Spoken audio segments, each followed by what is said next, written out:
Danielle Reynolds, and this game is Sherlock Solitaire, and I'm going to teach you how to play it. It's designed by Peter Schultz and published by Wise Wizard Games. So, in Sherlock Solitaire, you are playing as either Detective Sherlock or Watson to solve some of their most famous cases. And what you're going to be doing is playing cards, either investigation or threat, in order to solve fun puzzles at differing difficulties.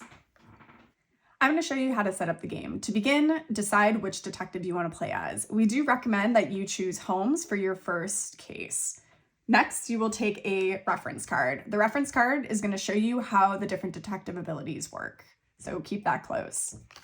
So place those into the center. Make sure to put your card down here. Next, you are going to decide which case file you're going to go with. We recommend Valley of Fear for your intro case. On each case, it is going to show you the different difficulty. I am going to be teaching you how the standard game works. The setup will be for standard, but you of course might have minor adjustments, so just read these cards and make adjustments accordingly. So once you've decided on Valley of Fear, you will then take both sets of cards. You are going to have your investigation cards. The investigation cards are going from 1 to 4. As well as your threat cards that go from A to D. You're going to take both of these sets of cards and then you're going to shuffle them into a singular deck. Right? And you're going to leave space for discard.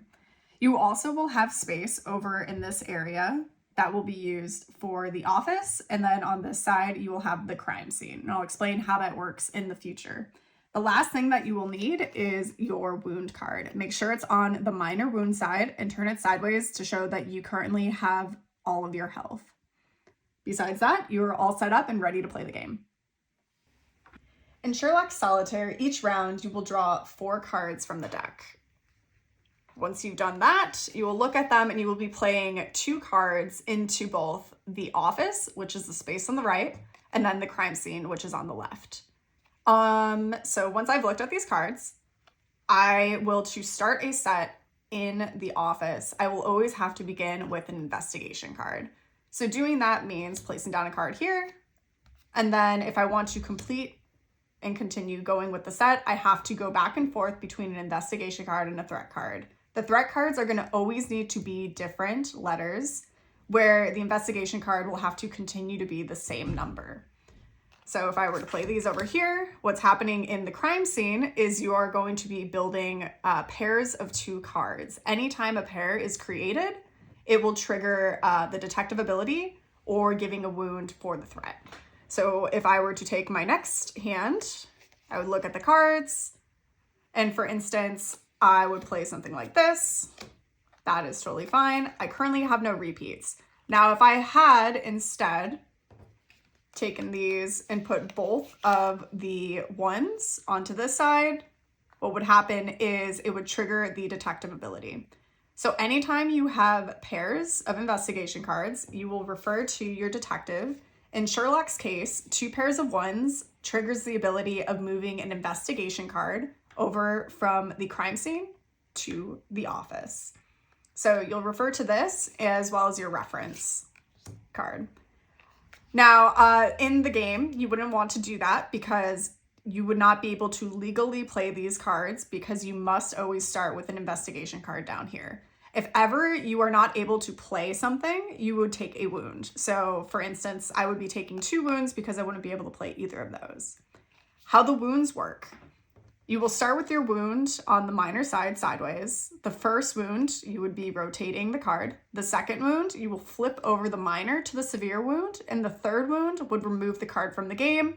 How you lose this game is any time you get to that point where you've received 3 wounds. How you win the game is by completing the case.